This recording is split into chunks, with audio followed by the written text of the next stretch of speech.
How to fix Safari cannot open the page because the address is invalid. Hey everyone, it's me Jessica from Create, Login and Delete. So let's get started with the tutorial. So that one usually pops up due to typos in the URL or DNS or internet connection issues, problems with a beta or buggy iOS version, a broken link or outdated website. So if it happens, you can simply try opening the settings app on your mobile device, then scroll down till the bottom and look for the apps option available in there and simply tap on it.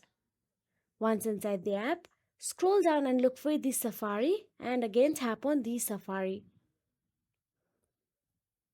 Now, what you have to do is scroll down again and look for the care history and website data.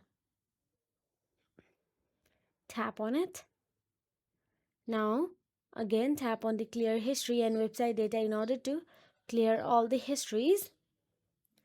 And once done so, simply restart your iPhone and Wi-Fi. And that is it. If you found this video helpful, please like, share and subscribe, and thank you so much for watching.